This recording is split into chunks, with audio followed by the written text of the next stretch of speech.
अस्सलाम वालेकुम रहमतुल्लाहि वबरकातुहू। असदुद्दीन ओवैसी साहब ने 2012 में हीरा ग्रुप के ऊपर कंप्लेंट किया था।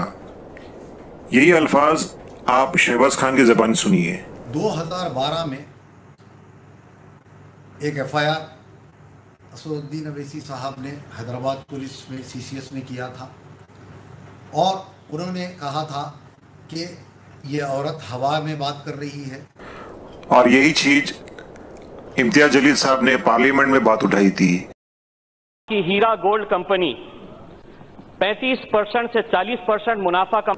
और फिर शहबाज खान ने इम्तियाज जलील का शुक्रिया अदा भी किया कि पार्लियामेंट में उनकी बात उठाई। तो सरकार मजलिस इत्तेहादुल मुस्लिमीन के रुकन पार्लियामेंट इम्तियाज जलील का शुक्रगुजार हूँ जिन्होंने पार्लियामेंट में मेरी सिक्योरिटी का जिक्र किया। और फिर अपने फायदे के लिए इसने हल्फिया क्या बोलिया सुनिए। और मैं अल्लाह और रसूल को गवाह रख के कहता हूँ मजलिस इत्तेहादुल मुस्लिमीन या कोई पॉलिटिकल पार्टी का कोई ताल्लुक नहीं है।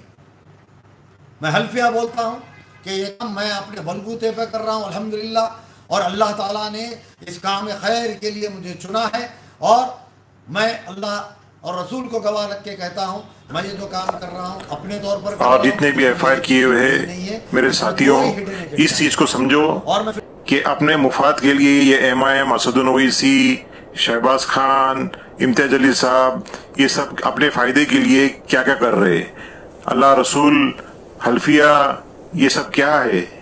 पैसा तो यहीं रह जाएगा, आखिरत में अपने अमाल काम आएंगे। जो इंसान को सिर्फ पैसा ही मोहब्बत है और वो पैसे के लिए हल्फिया बोल रहा है, अल्लाह रसूल का वास्ता दे रहा है आप लोगों को फंसाने के लिए, इस चीज को आप समझिए और अपने एफआईआर वापस लीजिए। आपने कहा है 3 महीने में आपका पैसा सबका दे देंगी और इंशाल्लाह दे देंगी वो।